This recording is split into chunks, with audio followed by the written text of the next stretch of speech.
दोस्तों, Vikram study classes में आप सभी का स्वागत है। आज हम सीखने वाले हैं कंप्यूटर के ऐसे प्रश्नों के बारे में जो हर एग्ज़ाम में बार बार पूछे जाते हैं। तो इस तरह से यदि आप किसी भी गवर्नमेंट एग्ज़ाम की तैयारी कर रहे हैं तो यह वीडियो आपके लिए बहुत ही इम्पोर्टेंट होने वाला है। तो चलिए बिना किसी देरी के स्टार्ट करते हैं और पढ़ते हैं।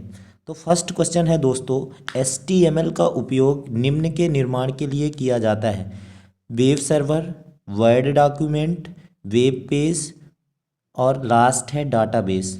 तो सबसे पहला इम्पॉर्टेंट चीज़ तो हमें यह याद रखना है कि HTML होता क्या है, HTML का यूज़ कहाँ पर किया जाता है।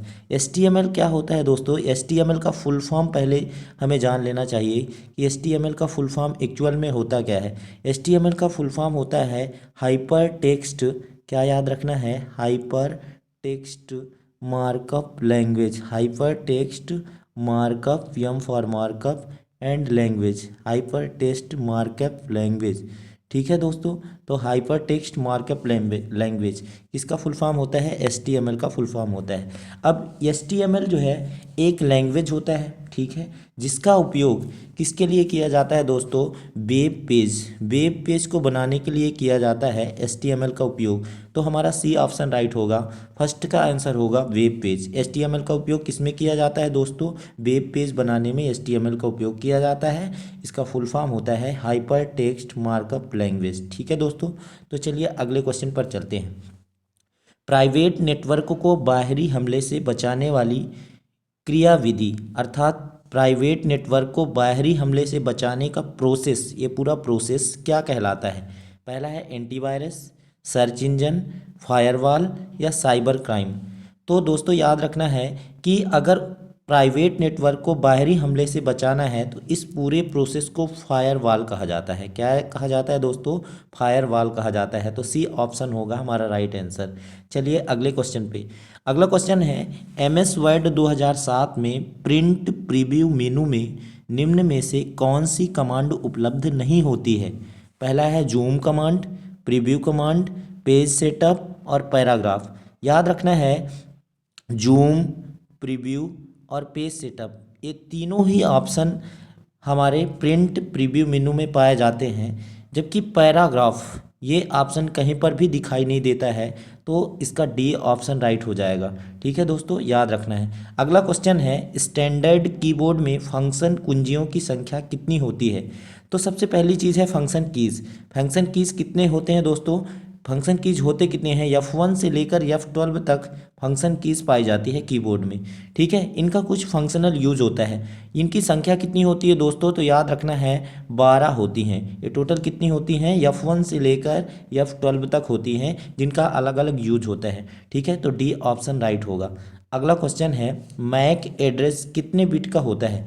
मैक एड्रेस, सबसे पहले तो इसका फुल फॉर्म जान लेते हैं। मैक का फुल फॉर्म क्या होता है दोस्तों? Mobile mobile mobile access access, क्या याद रखना है? मोबाइल एक्सेस और कंट्रोल, C फॉर कंट्रोल, ये याद रखना है, मोबाइल एक्सेस कंट्रोल। मैक का फुल फॉर्म क्या होता है दोस्तों? मोबाइल नहीं, गलती से सॉरी, मोबाइल एक्सेस नहीं, media access control. Media access control, क्या दोस्तों? Media access control. ठीक है दोस्तों, तो मैक का full form media access control होता है। ये कितने बिट का होता है? पहली चीज़ तो मैक जो है यह एक यूनिक नंबर होता है जो प्रत्येक डिवाइस के लिए उपयोग किया जाता है, प्रत्येक डिवाइस को दिया जाता है। ठीक है दोस्तों, ये कितने बिट का होता है? तो याद रखना है यह 48 बिट का होता है। कितने बिट का होता है दोस्तों? 48 बिट का होता है मैक एड्रेस। ठीक है दोस्तों, अगला क्वेश्चन, MS वर्ड फाइल के लिए एक्सटेंशन निम्न होता है: TXT, RTF, DOCX या ODT। तो याद रखना है दोस्तों, बहुत ही इंपॉर्टेंट क्वेश्चन है, बहुत बार एग्जाम में पूछा गया है। तो MS वर्ड जो फाइल होता है इसका एक्सटेंशन क्या होता है? इसका एक्सटेंशन होता है DOCX। याद रखना है क्या होता है? DOCX। Third option is the right.